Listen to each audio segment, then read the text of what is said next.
Ladies and gentlemen, boys and girls, we proudly present our spectacular show of podcast magic and imagination full of Disney wonder, news, and pop culture.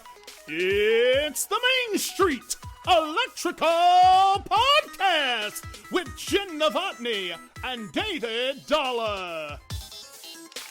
Hey, Jen. Hey, Dave. It's the Main Street Electrical Podcast.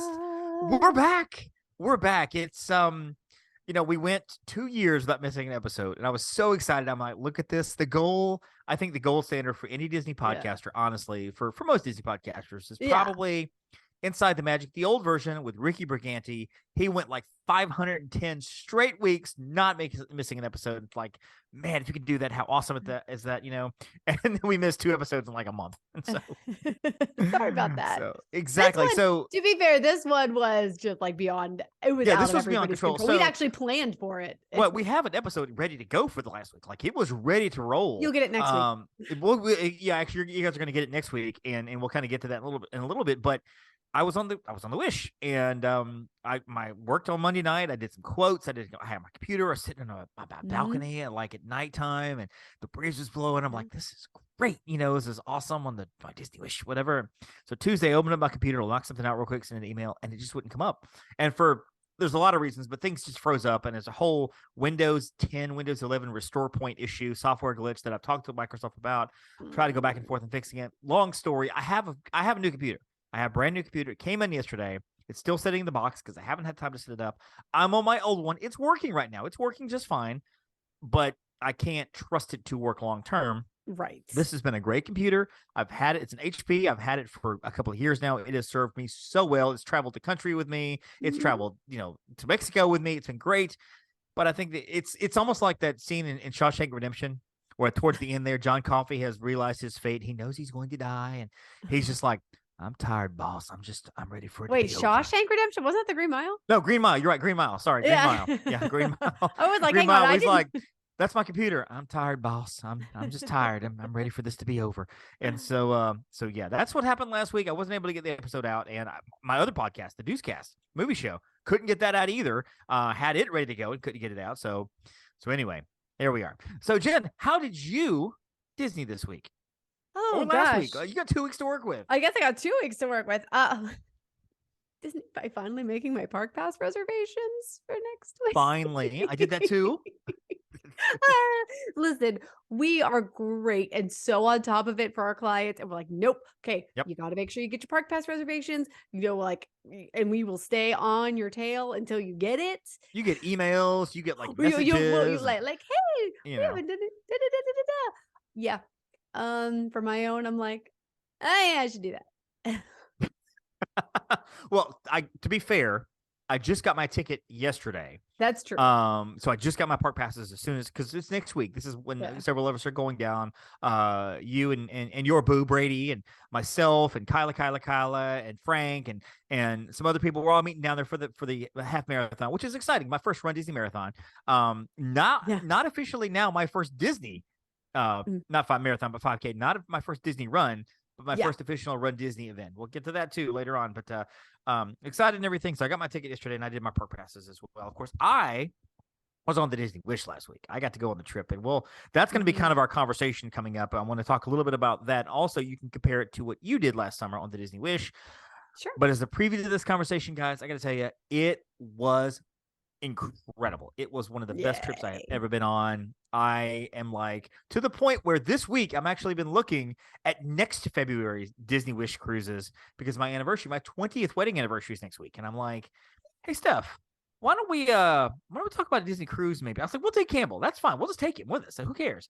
And expecting her to go, oh, sure, right. Or whatever. She was like, okay, if you want to put a deposit down, we put a deposit down. And, because the refundable deposits are great. We have full refund up until however many 90 days or whatever the number is. And so we're good till November before we have to really make a decision. Yeah. And I'm like, okay, so I'm actually actively working on planning a Disney cruise again for us next year, which is exciting. So I loved it. Awesome. I loved it. But first, we have so much news to get to. So let's knock this out real quick. All right.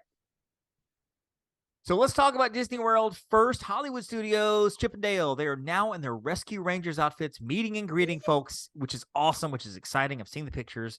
I guess it's not from the movie because in the movie, one of them had the CGI surgery. So I guess they can't do that. But yes, yeah, I mean, I guess but even then in the movie, it was like basically their outfits from their outfits. Back in the day. It's just they got the shirt and the hat on and everything. It's really cute. It's really, really fun. So that's over there, of course, in Hollywood Studios as well. The Toy Story Barbecue Rodeo Roundup, or the Rodeo Roundup Barbecue, whatever the official name is, opening officially on March 23rd. We've seen some of the pictures. We've seen the menu, which looks exciting. Reservations for that open up February the 21st. And again, Stephanie asked me last night for our trip in March. She's like, do you want to try to get those reservations? And I was like, yes. It's going to be really hard, but yes, we will try. That's going to be a very hard reservation to get for the foreseeable future. It might not be. Space 220 is something you can now get for the most part. If you get right on at 5 o'clock in the morning, it's usually available. So, if you book it further into the trip, like not like day one, but if you book it further into the trip, it's like, okay, it's doable. Or you can sometimes. But I mean, like, I guess a year and a half later, it's now something where it is possible. So I would imagine Rodeo Roundup.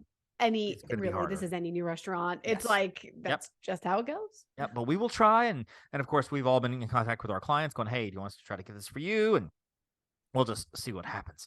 Over in Magic Kingdom, of course, the annual pass holder registration has begun, and on the day you're listening to this, if you listen to this on a Thursday, it's open now. Opening on February the 16th for April 3rd. Well, April 3rd is when the ride opens. But you can sign up and try to get there earlier. Are you going to try to sign up for next week when you go? I mean, are you going to try to hop on? I don't know when like the window is for annual pass holders. So I don't know. I'm going to hop on when I get the email tomorrow. And you should have gotten an email. Yeah, you should get an email for that. I was going to say, no, we don't get the email till tomorrow. But we got the email saying, like, hey, we're going to open it up on. Right. Yeah. For February 16th. So yes, I am going to jump on. I'm going to see if there's anything while we're down there because, why not? Yes. The email says, as an annual pass holder, you, and not me, because Disney won't sell me an annual pass, but you are invited to be among the first to experience the high-tech, high-speed thrills of Tron Light Cycle Run, presented by Enterprise. Climb aboard your own light cycle and enter the grid, a digital world with no horizons, push past the limits of what you've experienced Magic Kingdom Park. Be on the lookout for an email when registration opens on the 16th of February. So how does that work? Do they sent you the email to look on February 16th? So you have to wait on the 16th so I have to for wait email to come again? And on the 16th, I am going to have to watch and just basically be ready and be there. Be ready and just like be refreshing my email, keep going. And, typically quasi-producer Heather and I, like back when it was it for Ratatouille? I think it was for Ratatouille. We were like, go, or like she was like, hey, I just got the email, and then it was for something else, and I was like, I just got the email. So Guardians, possibly. Oh, maybe it was, it was Guardians. You're right. I think she told me for Ratatouille and I told her for Guardians, because she was like, I'm going to be on the road. Can you keep your eye out? Cause I'll pull over, whenever I'm going to get it and get in the queue, virtually. So but basically you just click on the link as soon as you get it, and then it takes you to, you're familiar with the waiting room. Yes. Yep. Where you got the Space Mountain circle thing. Who knows if that's what this will be. And you just kind of have to wait for your turn and see what's available. So. That's crazy. I remember when I was an annual pass holder back in the day, when New Fantasyland was opening, they were opening it up to annual pass holders. You could tour the area. I think you could go do Enchanted Tales with Belle or something that one day or whatever. And I remember calling because I couldn't get online. I called 191 times. I finally got through on the 192nd time after about 2 hours of calling, getting through. And then I remember on that day going in there, was all excited and stuff. And then like an hour into it, they were just opening up for everybody. And I'm like, no. This should not be allowed to everybody to begin. You should not do this. You should not let other people do this. However, for Tron, I'm hoping this is exactly what happens when we go. That not only will you get a +1, they're going to say, Jen, you're the host of the Main Street Electrical Podcast. Why don't you have like 3 or 4 +1s? You just bring each person in your party one at a time. No problem. And so, I mean, let me just be extremely clear. I will ditch you all to go ride Tron. No offense. Like, no offense. Just, I would ditch all of you to ride Tron. I would be like, hey, everybody. I'm so glad to be here with you, but peace out. I gotta go. BRB. Yeah, exactly. Well, Brady's not going to care because he'll just go have a drink somewhere and be like, What all are you right, see you talking later. about? You know, No, so. Brady will be with me. He's an annual pass holder. Oh, he is, isn't he? Oh, that's right. Why I would forgot. you? I Like forgot. he's gonna like go peace out with me. Like whatever. Well, maybe both of you could bring a +1. That would be great. That'd be awesome. So, and then you can decide because Brady will bring Kyla's husband Frank, and so then you can look at me and Kyla and go, which one do I like better? I don't know. And there lies the test. So let's jump over to Epcot now before you have to make any hard decisions and say something you don't want to admit to. The Figment popcorn bucket is now on sale for everybody. Before you had to do mobile orders, and now you can just walk up and buy it, which is really exciting because I remember the first Figment popcorn bucket, there wasn't enough of it, and it was just a disaster for Disney, PR disaster because people were going nuts because people were buying like 10 of them, other people couldn't get them. Yeah. Well, now they're available for everybody, and I'm crossing my fingers they will be available next week. Hopefully. Again, going back to Kyla, she found a Mr. Toad's popcorn bucket her recent trip a couple weeks ago. Yeah. And I got that like in November. So I'm hoping they will be available because I want a popcorn bucket. I want a Figgy. I really want a Figgy. Who doesn't want Figgy? Everybody loves Figgy. The Flower and Garden Festival is coming very, very soon, opening up March 1st, continuing through July 5th, which is nuts. Actually, I think this year's festival opens up this March and will continue through July 5th of 2025. So it just continues the whole time. Yeah, basically that's basically what happens. The Garden Rocks lineup has been announced, kicking it off here with Journey featuring former lead guest Steve Agari. I guess they and Steve Perry have gone their separate ways. Daughtry, in case you want to go home there. Tommy DeCarlo, Smash Mouth. Let me just stop here. I hate Smash Mouth. I do. All Star is a horrible song. I agree. I think they're just a terrible band. They got all the hate. I'm sorry, Nickelback got all the hate Smash Mouth deserved. That's accurate. I'm not a fan. If you're listening, Smash Mouth, nothing against you guys. I just don't think very good. March 17th and 18th, Mike Delaguisi. I don't know who this is. Blue Oyster Cult. I do know who they are. Oh yeah. If you're ready to have your breath taken away, though, you can go see Berlin, March 24th to 25th. You can also be so excited for the Pointer Sister, March 26th and 27th, coming up at the end of March. Luis Figueroa, don't know him. Piso 21 coming in April, don't know him. They. Melina Leon, don't know her. Starship, however, featuring Mickey Thomas coming April 7th. That's every year. That's an every year staple. That's true. Honestly, I'm like, are they ever going to stop coming? And they're like, no, nothing's going to stop us now. Don Felder, formerly the Eagles, Blue October, Switchfoot. I dare you to move over to Epcot and see Switchfoot on April 16th and 17th. Or you could say, hey, I ran to see Flock of Seagulls, April 21st and 22nd. At the end of your day, you can say bye-bye to Epcot by finishing your day with Jody Messina, April 23rd and 24th. Ambrosia with Peter Beckett, the voice of Player. So Ambrosia and Player, two different bands, but we're announcing Ambrosia with Peter Beckett from one band going to Ambrosia. That's just crazy. That's awkward. I'm not sure what to do with that, honestly. I don't know. There's a lot going on there. Celebrate with Cool and the Gang on April 30th and May 1st. If you're into something good, you can definitely see Herman's Hermits starring Peter Noon on May 5th through 8th. I feel like Peter Noon just likely sits around and does county fairs and Epcot. That's his entire year. So the orchestra, May 12th through the 15th, starring former members of ELO. So the electrical light is not there, but the orchestra is. AJ Croce, the Croce plays Croce. Again, I'm unfamiliar. March 19th to 20th. Casting Crowns is coming. Jason Sheff, longtime lead singer of Chicago, coming 26th and 27th. Yeah. Rick Springfield, Plain White Tees, The Spinners, The Commodores. Oh, that's so easy. The Commodores. June 11th and 12th. Vertical Horizon, Jen, they are everything you want. They are everything you need. Tony Orlando with Dawn, Simple Plan, Living Color, and finishing up on July 2nd and July 3rd. I imagine everybody having fun that night with Wang Chung.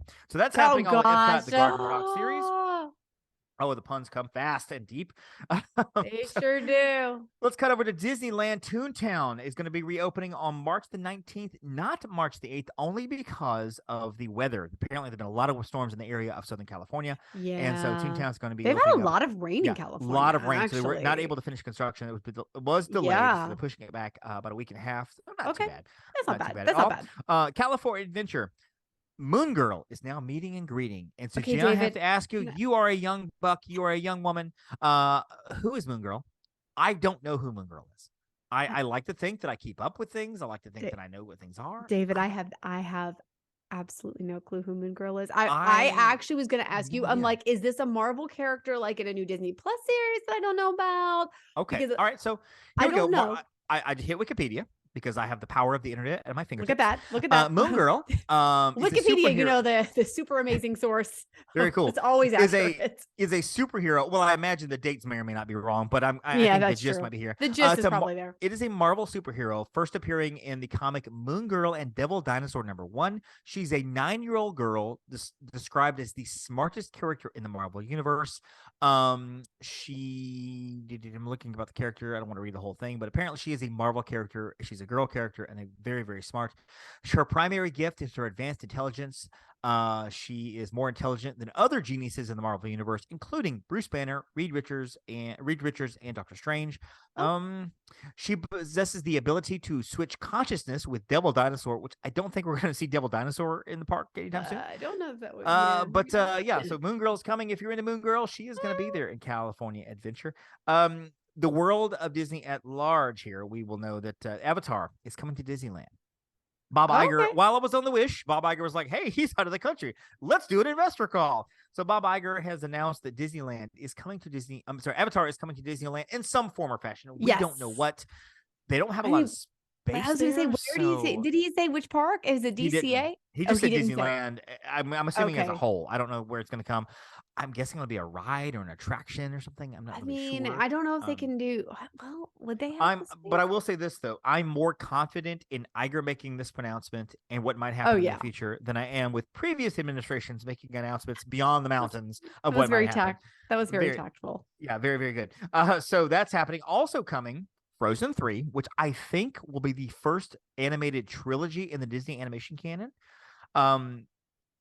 Zootopia Part 2, or ToonTopiA, as we might want to call it, which I'm excited about that. That's going to be great. And I've seen some people kind of go back and forth on this, but I'm excited about Toy Story 5, only because I feel like it's going to help repair what happened to Toy Story 4. As a matter of fact, and this is going to pull a deep cut for you old people listening, if we want to do a whole, like, there's Patrick Duffy turning around the shower like the whole season didn't happen in Dallas, kind of thing with Toy Story 4. Let's just pretend like Toy Story 4 never happened. Andy wakes up from a crazy dream and he's like, I just dreamed that Woody got his voice box taken out. There was a character called Forky and whatever, blah, blah, blah. So I go to college tomorrow and like the whole thing. I mean, just like Toy Story 4 never happened. That's what I don't know if I can go see I didn't see 4, so I don't know if I can go see 5. And I will not go see 4. I won't do it. I'm not going to do it. 4 is such a beautifully drawn movie. It looks so great, but it looks great. It ruins the legacy of what would have been literally the perfect trilogy. A perfect trilogy. Literally perfect. Yeah. So, I mean, they better redeem Woody is all. Like they better redeem his character because I've heard about what happens in 4. And in my mind, I just pretend it doesn't exist. So that's how this works. Right. And so I'm hoping. And one of the easiest plot lines to go to would be that the toys are going to find Andy or trying to reunite Woody with Andy. That would be logical because Woody is maybe now a father because we're talking he's now in his mid-20s, honestly. In real life. Is a father? Andy. Andy could be I don't know that Woody has the capacity, but okay. PG show. And so so Andy could now be a father with married, having grandchildren, and he would love to have his Woody character back to give to his own kids, but he doesn't have them. Or Buzz, or maybe some of the other characters. Right, they all are on a quest to go find Andy to be reunited with him again. And that ends what? It would be perfect. It would be absolutely perfect. I think we should go with this. I think this is good. Okay, but hopefully they're listening. So there is that. Also, Jen, I'm excited because apparently Lego has a new set coming. The Up set, the Up house with Carl and Russell and Doug and the balloons on the top. And apparently it's going to be a mini set, which these mini sets are killing me. Because instead of I look at it like the Lego train station they have, which is like a $400 set. And I'm like, I can't spend $400 on Legos. I can't do that. I want to, but I just can't. So it's not even something I'm considering. I'm not even looking at it going, really do this? No, I can't. So I look at it from afar. That's really awesome. Like a Tesla. It'd be nice to have. No way I'm going to get that. No way. I can spend $60 on a Lego set. I don't need to, but I can. I can justify spending $50 on a Lego set. I can just whatever because I have the Haunted Mansion set, which was about 50 or 60. I have the little mini castle, which is about 60. And I'm like, I didn't need to buy them, but I have them, which is really, really crazy. So the Lego set I'm hoping will be way overpriced and I won't be able to get it, but unfortunately I think that I will be able to get it. Because it's a mini set and Because therefore it's a mini set, yes. And it'll look great on my shelf. Look great on my shelf. And finally, and I forgot to mention this, I think this is important because again, this is one of the I hate using the word one more thing that's returning after the whole mess of 2020 because we're so far away now from it. I feel like everything should be back. Daily housekeeping is now coming back. Yes. All the parks, all the resorts. Yes. You'll be able to get daily housekeeping. They will come to your room unless you requested not to. They will come to your room daily and change your towels and change your whatevers and blah, blah, blah, which is exciting for me. Jen, the service of sprinkling rose petals in your room is now returning to Grand Floridian. Fantastic. Yeah, exactly. So what I need. Just for you, because I know how many times you open that door going, there are no petals on the floor. How am I going to be able to walk to that bed with no petals on the floor? What is this? Well, we're going to test it out. We're going to test it out. Where am I staying? Universal? What is this? I get it. I get it. So let's talk a little bit about the Disney Wish. Yeah. Now I had the opportunity to go on the Disney Wish. It was a kind of a last minute trip, kind of a thing like, hey, David, you have a chance to go on the Wish. Let's get this worked out. I worked it out pretty quickly and got myself a category 5B or C, whatever. It doesn't matter. Category 5 balcony room, deck 6. Great location on the ship. It was on the forward of the ship, which by the way means front of the ship. And so not the very, very front, but close to the front, probably 2/3 of the way up. Deck 6 is a great deck to be on because deck 5 with a lot of things going on there. Deck 4, a lot of things going on there. You're also insulated because 7, 8, and 9 are all rooms. So you're kind of insulated from noise and stuff. Like there was no noise. Like I couldn't hear anything. It was awesome. Great part of the ship there. Balcony was fantastic. A little smaller than I would envision. But it was perfect for one. Like for me, it would be perfect for 2 people. Even 3 people would be perfect. 2 chairs out there. If you have, small children, whatever. And I will say the balconies can vary in size, just depending on your category. Yes. So. Yeah. Exactly. So, over 4 days, I basically covered the ship top to bottom. The only thing, and I realized this, the only thing that I did not set my eyes upon were Rose, the Enchante, and Palo, like the doors, like the gateway, the entrance, or whatever. Those are the only things that set my eyes upon. And of course, like the inside of the concierge rooms, things like that. But otherwise, I saw everything. Everything you were able to put your eyes upon as a regular guest, I saw. I couldn't get to the engine room. Trust me, I tried, but apparently they don't want you to go down there, take pictures and stuff. But everything from deck 2, which is the Oceaneers Club and the Small World Nursery and all of that, all the way up to the very, very top where they have Cove Cafe and the Cove infinity pool for the adults and such. Everything. So I wanted to kind of go over just a couple things that I took from the Wish. You can kind of add on to because you also were on the Wish as well. Sure. There were 6 things that I took away in the first 2 hours of this thing. Okay. So within 2 hours, these are 6 things that I realized. Number 1, when you get on the ship, explore the ship. Give yourself that afternoon to walk around the ship. It doesn't have to be in a hurry. You don't have to be like, okay, let's go here. Get the lay of the land of the ship, because when you get to the ship itself and you're looking at it, you're like, wow, this ship looks big. And it's a big ship. You're looking at it and you're kind of moving your head back and forth going, my goodness, this ship is massive. Once you get inside, however, you have to realize there are 3 or 4 decks that are devoted to nothing but staterooms. So that's a third of the ship out right there. And obviously deck 1 is your health services. And of course, where you disembark if you go on your excursions and stuff. So that's out. Deck 2 is just your Oceaneers Club. So either your children go there and that's it, or you don't have any children. Are there no staterooms on 2? I thought there were a handful. I was going to say, and there are staterooms there too. Yeah. So staterooms and Oceaneers Club. And that's it. So really the concentration of your activities are on 3, 4, and 5. And then like 10, 11, 12 with the upper decks, the pool party decks and things like that. So really just over half the ship is explorable. Take time to walk around and really just make the loops on the decks and just say, you know what, I want to familiarize myself where everything is, because once you start doing that, the ship looks massive, but it doesn't feel that big once you get familiar with it, which is great. Right. I would agree with that for sure. Even though it is a big ship, but yeah. Muster drills, they are not doing digital anymore. They are in person, and it is mandatory. Now, I knew this going into it. I knew this and everything, but they don't play. This is a safety issue, and you have to be at muster drill, and they will call you out if you're not at muster drill, because we were sitting there at our muster drill, which ours is in the theater. They have different assemblies around there. You'll see signs. Assembly Station B, Assembly Station D, or whatever. I was in the theater, and they were calling out families. They were like, I need stateroom, 3764. The Kennedy family, John Kennedy, Frank Kennedy, Nope, nobody here. Okay, so let's find them. Okay, let's go. Let's see if we can call the room. Let's go find them. Okay, I mean, like they were calling you out. You Oh, yeah. have to be there to check in for this. This is mandatory. So again, plan your afternoon for that. Look when the I times are do listed. get it, although I loved the electronic drill. I know. It was I great. didn't mind it. It was fun. I just showed up, and really 5 minutes later, I was out. But they just want to verify. Yeah, no, it doesn't where take we up were. that much time. It's just I Right. like it. You get a key card. Okay. Mm-hmm. Find some way to make that key card easy for you to get to, either in a front pocket or, like most people, wear it on a lanyard, because twice I locked my key in my room.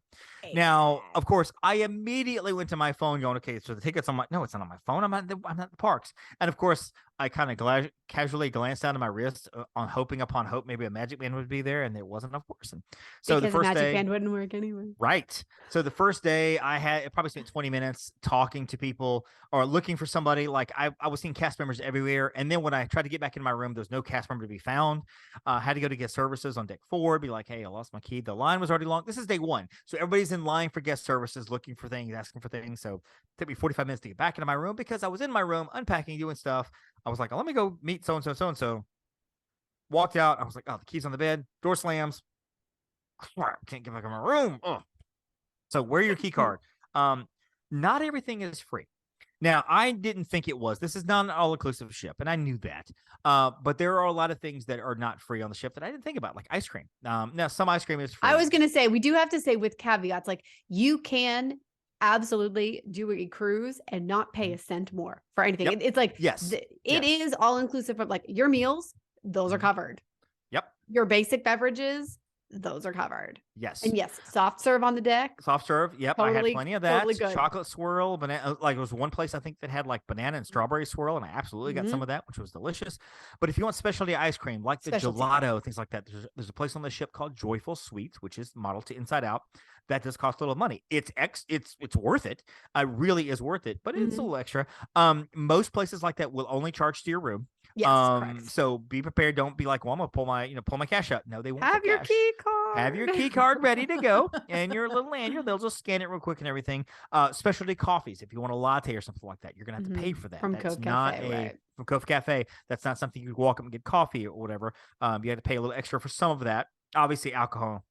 Things like that are extra. Right, yeah. And honestly, if you're getting it from, say, the Cove Cafe, I had a hazelnut latte, which was very good, by the way, but it cost me like $9 because the drink itself was like $4 or $5, and you want to throw an extra tip on there. So I'm like, oh, I just paid $8.62 for a cup of coffee. Like Starbucks. Like Starbucks, exactly. Exactly. So be prepared for that. Water is not as readily accessible as I wanted it to be. Having said that, you can get to it, but a lot of times you have to go up to a counter to say, hey, can I have a glass of ice water? Like to a bar, to a lounge, to a restaurant or something, to get some ice water. Or to the deck, because they have Yes. they have the dispensers. And when again, I said the ship is not that big once you familiarize yourself with it. But if you're in your room and you have no water and you're like, okay, so all the lounges have kind of lines to get to the bar, I'm going to go get some water from the deck. I got to go all the way up to 9 or 10, go all the way across the ship to go to the drink machine, whatever. You can buy bottled water. It comes in metal bottles. Now, is this industry standard for Disney, the metal bottles? Or that changed? That was new for me was it last year or the time before? I can't remember if it was when I was on the Wish or if it was I was on the Fantasy a few months prior to that. So one of those two was the first time I'd had the metal bottles. It's like, oh, okay, interesting. Like that's new, because prior to that they were plastic. Yeah, it wasn't a bad thing. I didn't. I don't mind the metal I don't mind the metal bottle at all. Honestly, I think paper is actually a really good container for water. I've had that. I've actually had paper water. Yeah. I have and so the metal didn't bother me at all. It was fine.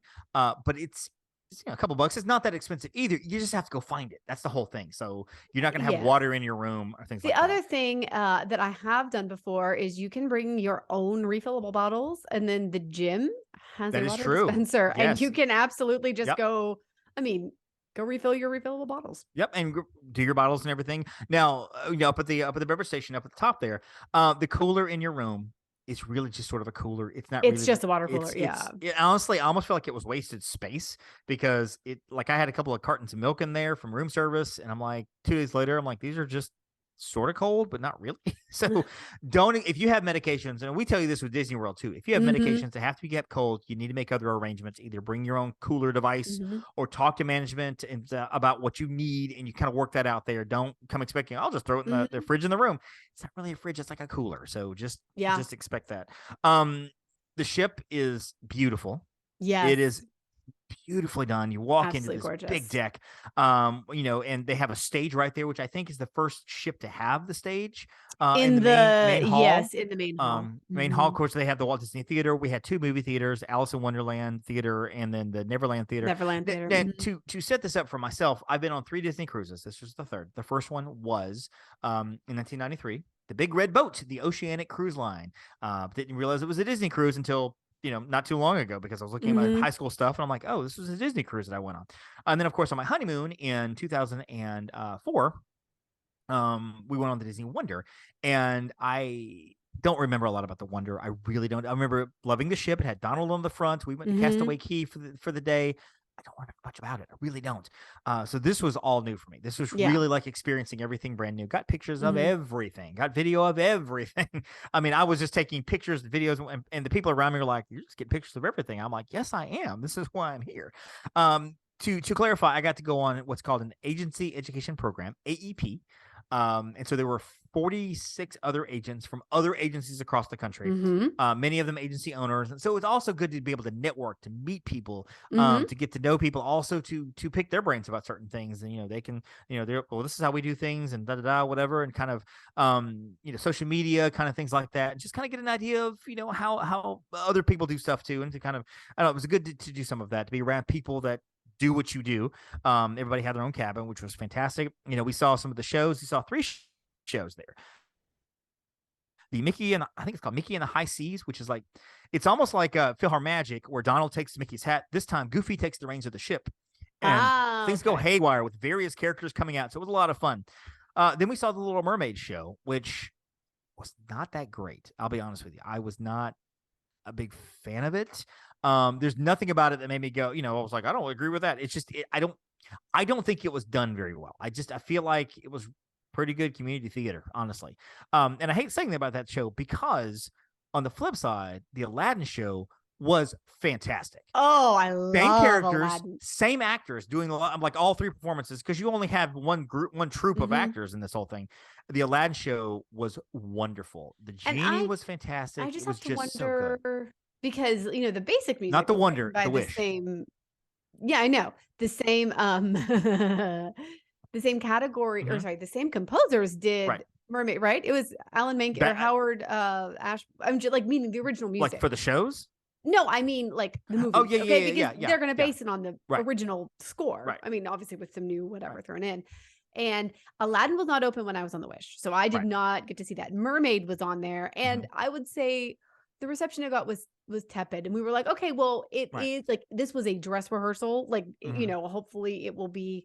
But I did feel like, of the Disney shows I've seen, that was actually my least favorite, which is a shame, because I usually love the Disney shows. And like you said, Aladdin, which I have seen on at a different time. I saw it on the Fantasy. It had to have been the Fantasy that I saw Aladdin. And I couldn't tell you. I have no idea. Okay, I'm just going to tell you I saw it, and it was, I'm guessing with the Fantasy, but it's fabulous. It was very stylized, the Mermaid show, and like the characters were singing the songs, but like in a different way. And just, it was, and I'm not saying that you have to have it exactly like the movie, and otherwise I won't like it. I just didn't like what they did with it. And honestly, most of the people around me didn't like it. There were a few of our agents, a few of the people that loved it, and that's awesome. There was, I just think that's one that doesn't maybe universally appeal. Well, like... and in this particular version, there was a minority Ariel, which was fine. And her voice was amazing. She was so good as that character.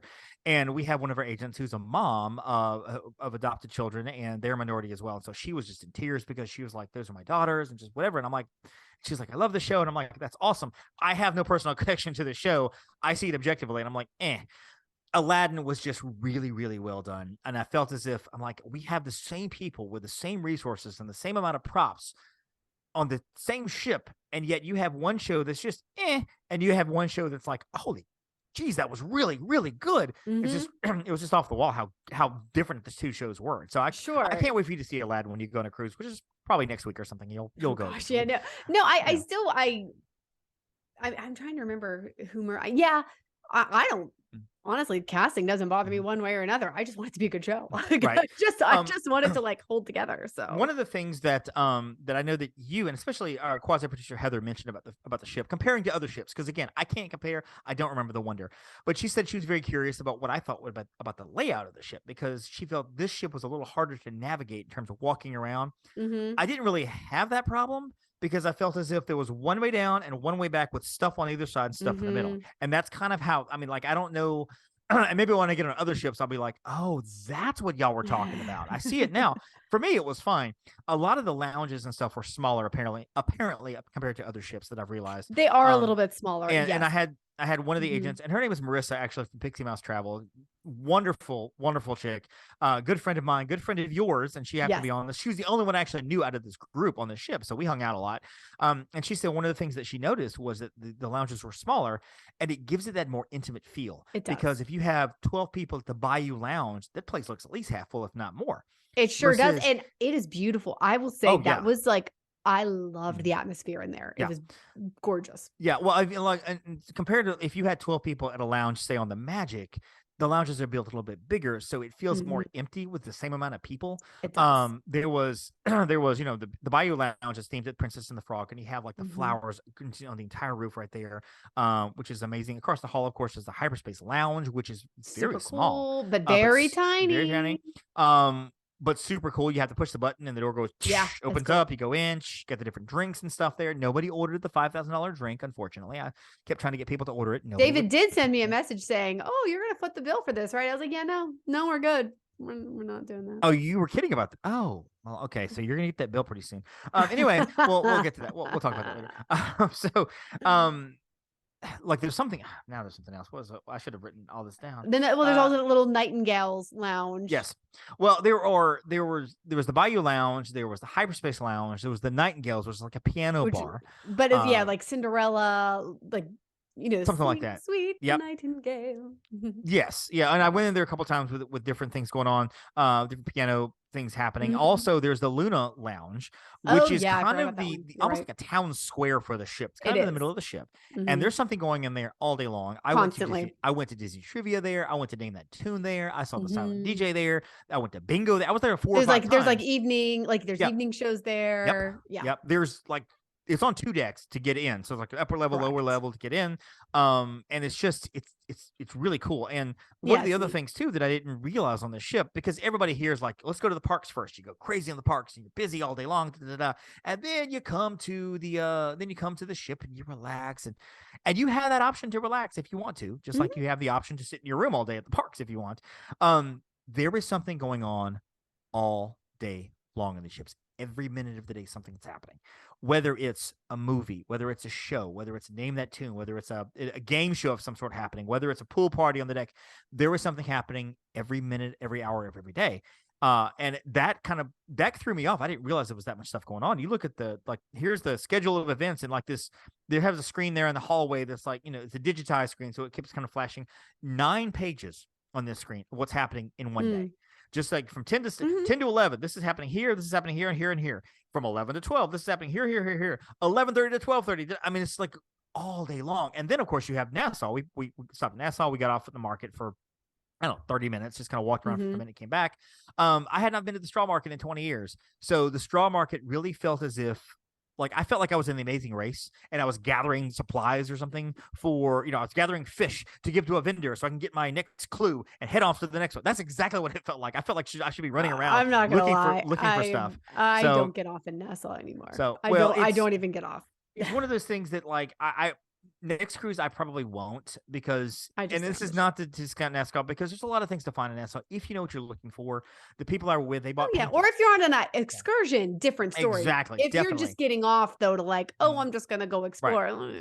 And if you've never been, I would say get off for 30 minutes. Walk around a little block. It's a very public square. I would also just don't go alone. don't go by yourself. It was one of those things too where I cautioned the people with me. I was like, make sure your phone's in your front pocket or in your hoodie pocket or whatever. Don't put it in your back pockets. Just be aware. I mean, be aware of your surroundings, which is the anywhere. same, which is anywhere, exactly the same. Like whenever we have people going to Europe, I mean, pickpocketing is a big thing in Europe. Right. Well, I mean, it's the same, you're in a foreign country. You're in a foreign country. So just be aware of your surroundings. I mean, honestly, like that, same thing in New York City. I'm just gonna throw that, not just New York, any big city, even in the US. Right. Well, I mean, we were there in the afternoon. Like I said, maybe about an hour or so. And at no point did I feel like unsafe or like, oh, this is a moment. Nothing like that. It was fine. But I would say, go with a friend or whatever. Castaway Cay, different story. We were there all day. I loved Castaway Cay. Amazing. I love Castaway. Family beach. They have a kids whole water slide. What's for adults too? The Pelican plunge with different water slides. You swim through the ocean to get to it. You slide out. My kid is gonna love this thing. Take the tram down the airstrip. Which, by the way, there's a whole story about Castaway Cay. About how this was actually purchased from Pablo Escobar, the drug kingpin cartel guy from like back in the day. Whole story there, which I don't think there are many cartels going on now. Anyway, so down the airstrip used to be a runway to the Serenity Bay, which is the adult beach, and it's this long strip of beach where there's nothing but chairs and just a barbecue restaurant. You can do the Castaway Cay 5K. For free. You don't have to sign up for it. You can just show up. There's a thing there, and you can bike it as well. And we actually decided we were going to walk/run it, and we walked it at a brisk pace. And when you get back, they give you a little rubber medal that says Castaway Cay 5K. And so later on that day, we had a couple in our group that were like, "We want to go snorkeling," and I'm like, "I'm not going snorkeling." And they're like, "Well, I will regret it if I don't go." I'm like, "I will not regret that if I don't go snorkeling." And which, if you do, which is cool, because if you snorkel out to a certain point, there are statues under the water. You can find like Mickey, whatever. Apparently, they are way out there. And no, they are way out. But there is a lot to see under the water if you choose. We all know how I feel about it. Well, but with the package, you get fins, you get a vest, you get snorkels, you get all the equipment there, which is nice. But then somebody was like, "Well, hey, let's do a bike ride." And I'm like, "Okay, I could be up for that." So I ended up doing the same route on the 5K with the bike this time, and I even like videoed a couple times on the bike and posted. I'm like, "So I'm riding it." The Bahamas, and I'm ready to book your trip. And so I realized I'd done the 5K again, so I went back and I'm like, I need a second medal because I did the 5K again. Biked. I have 2 medals. Do you I'm really? Like, that's hilarious. I do, because I'm like, I earned it. I did this. And it was one of the most beautiful days I've ever experienced, to the point where cast members were telling us that other cast members were taking pictures of this kind of day. They were like, if you had been here last week, you had great. It was gray skies. It was weathery. It was really bad. Great weather. They were like, this is one of the best days we have had in a long time. Not a cloud in the sky.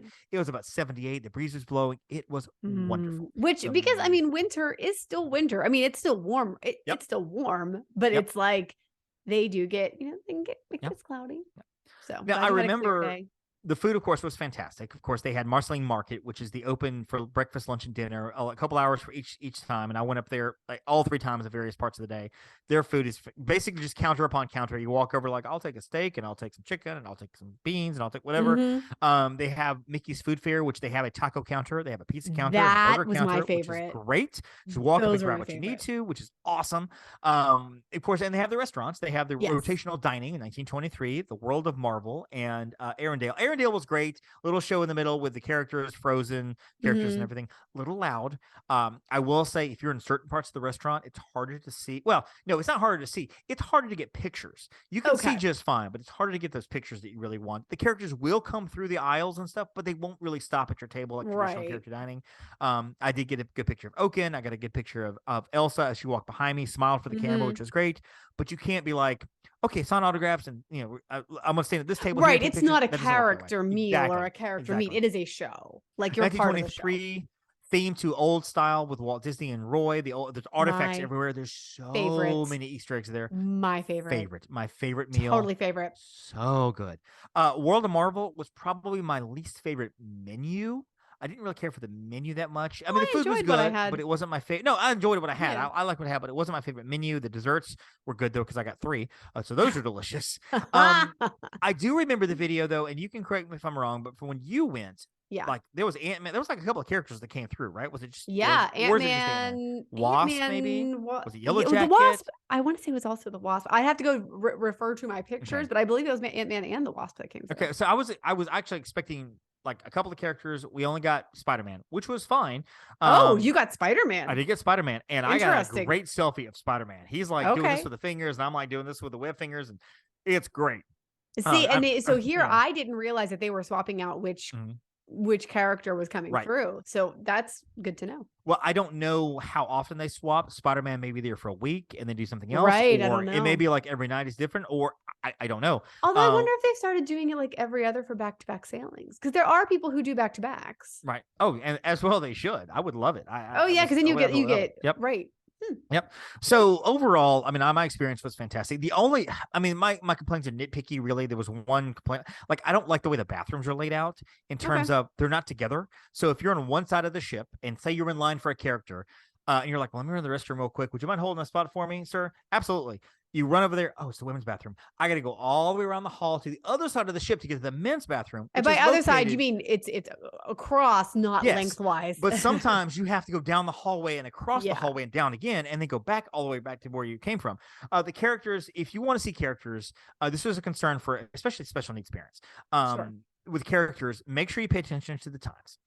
If you're there, let's say the Mickey's going to be there at 11:30. If you're there at 11:10, 11:15, you're probably going to be one of the first ones there because people start building up at 15 minutes ahead of time. If you get there at 11:30, 11:40 or whatever, that line's going to be really long. You got to decide what you're going to do.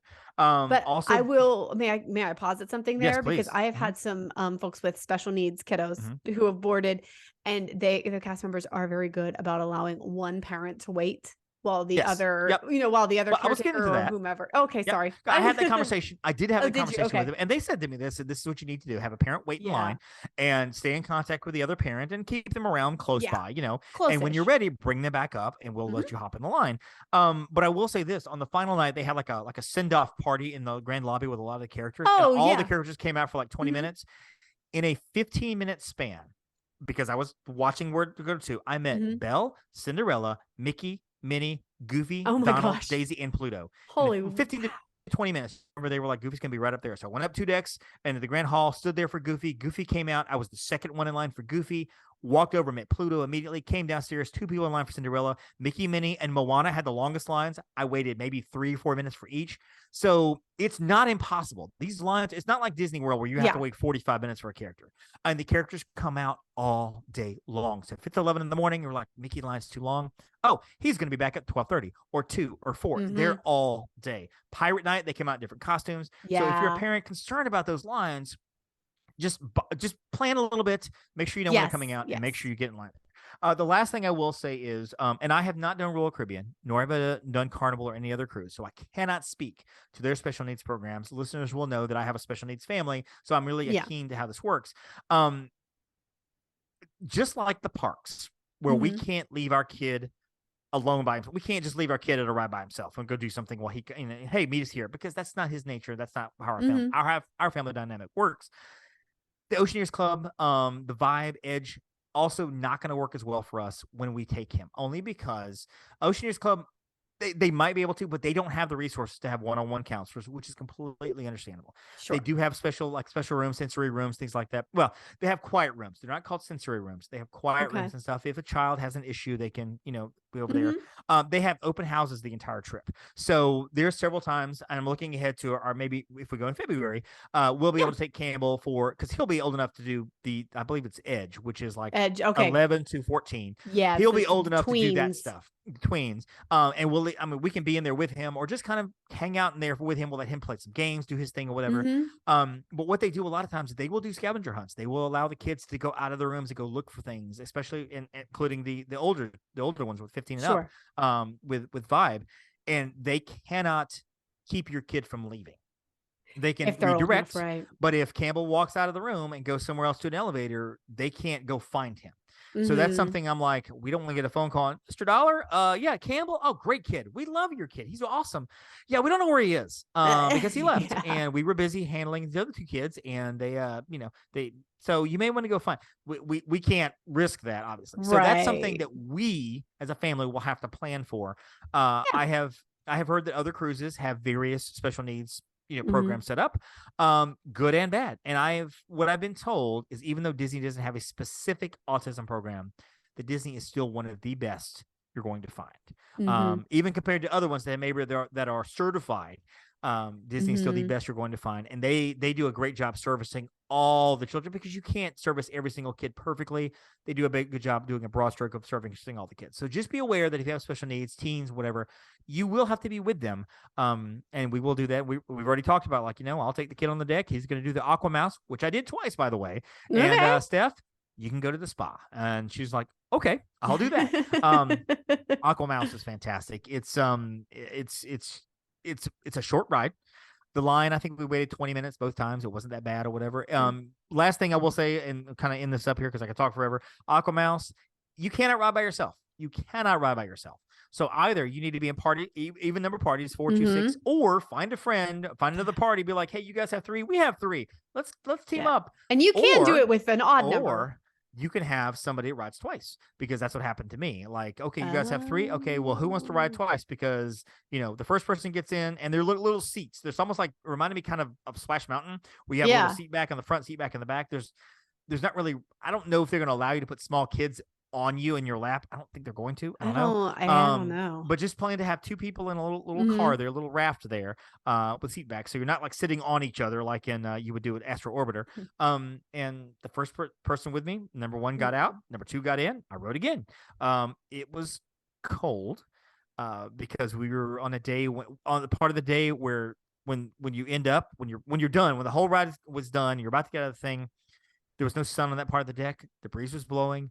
We're freezing, and we're just like sitting there waiting to go up that little ramp to get out. We're just like, this ride was fantastic, but I am so cold right now. It's well, and that if you're in the heat of the summer, that's probably not going to be a concern for you. But when you are at sea, and listen, it can be a little chillier, like whenever you are moving. I'm not going to say it's not cold. It's not typically cold. It's just, I like to be warm. So the staff on the Disney Cruise Line is impeccable. Oh my They gosh. are incredible. Hands down. JoyX was the name, and it could be Joy A, but JoyX is what I said, and he responded to that. Was the name of my host, kind of the manager of that floor or whatever. He knew my name within an hour. Mr. Dollar, sir, how are you, sir? You can call me David. Okay, David, how good to see you. Good to see. Hi, Visma. And find everything in your room okay? So the next day I was coming out of my room. Hey, Mr. I'm going to be hitting your room pretty soon. Anything you need in there, you let me know. I'm happy to help you. I mean, just top of the line, the cast members. I mean, they're unbelievable. They're phenomenal. The serving team will follow you around. So by day 2, I had, as I sat down, my serving assistant brought me a glass of water, ice water, and brought me some ice and a little bowl of lemons, because I like lemon in my water and I like extra ice. Brought it all to me immediately, set it down in front of me. Day 3, David, yes, you like your steak medium rare. You want me to go ahead and bring you 2 like last night? I'll bring you 2. So great service there. We had a couple of cast members. Michelle, who was the cast member who led like our Name That Tune, and she also led, we did the Walking the Wish tour, which is kind of like a detail tour of like looks and details. She led that. Then she was also doing the bike rentals on Castaway Cay. Saw her there. So saw her all over the place. They work so They hard. do. They really do. So Full ship. We had 1 room open. That's it. Wow. It was an ADA room on the second, and that was like something the cast members could go look, not cast members, travel agents could go look at. They probably would have sold it if they could, but we happened to have a 1 room open. 3,800 guests, 1,500 crew. Ship was full, and it never felt full. No. At no point in time, I'm like, oh my gosh, this is so many people. That's what I love, is because Never the ship is full. large enough that you always have elbow room. You're not like, oh, I'm just crammed in with, like even to the point where, like, and honestly, like, and I heard that too, where you're going to see the same guests. I don't remember seeing the same guests over and over. I really don't remember that. But the ship, I like people who are on my floor, because sometimes we'd end up on the elevator together, coming back from something. But I take the stairs a lot. I do remember there was a granny. She was a grandma. She was in her swimsuit on the deck, stunning. And I saw her. I was like, you go, grandma. That's awesome. Just very fit, very. Saw her all over the ship. She had short hair. I remember seeing her, and she was always in her like decked out finest. And her husband was kind of a larger, kind of older guy with her, and you could just tell he was like, she's Mom Candy. That's my boo. That's what you could just tell they were a happy little older couple. I was like, oh, that is Jenn and Brady in like 25, 30 years. They're just like so cute together, and it was really, really fun. So that's the Disney Wish, guys. I would highly recommend a Disney cruise. I know sometimes you're like, man, it's a little more expensive. I can get so-and-so cheap discounts for this, that, and the other. And if that's your thing, then great. But Disney Cruise Line, I think it's one of those things. It is worth the extra you're going to pay. Mm-hmm. The ship itself is gorgeous. We docked in between as we hit Nassau. We were pulling in between Carnival on one side, Royal Caribbean on the other. And I was like, our ship just looks so much better because Carnival looks like just like a party ship. I mean, it really does. I mean, it looks fine. I've not been on Carnival. Probably is. I'm sure it's great. I'm sure it's fine. I know my friends of mine have gone on Carnival. They love it. That's awesome. Nothing against that. On the other side, I'm like Royal Caribbean. The whole entire side of the ship is nothing but balconies, and it just has this kind of very boxy, like kind of look because it's a city on a boat. It is. And there's a place for that. Yeah, there's a place for that. And I'm not dimming that. But either, no, exactly. It's just that is what it is. But I have a lot of clients going on Royal Caribbean. Yeah, but totally. that Disney ship, it's this beautiful so blue beautiful. with the lined up portholes down the side. You got Rapunzel on the end, and the balconies are kind of in the middle. I mean, I'm just like looking at the two ships, and it was almost like somebody made this point too when we pulled in. We pulled in last. It was almost like we were pulling in, going, "Hey guys, how you guys doing? We're here now. We're here." And she was like, "Guess what I didn't see." I was on the deck. I didn't see a lot of people from balconies on the Disney Wish looking at the other ships. Guess what I did see? A whole bunch of people on the Carnival and a whole bunch of people on the Caribbean looking at our ship as we came in. So, Anyway, so we're going to shut this thing down because, again, I could talk forever on this, but I'm hoping that you guys got something out of the Disney Wish discussion here because please send us questions. Yeah. You can send us the MSC podcast at gmail.com. Find us in all those appropriate places. Jen, where can we find you? Because you're going on the Princess 5K next week. You're going to run it. Where can we find you? At Upon a Star Jen. My personal Insta is at Jen_Novotny.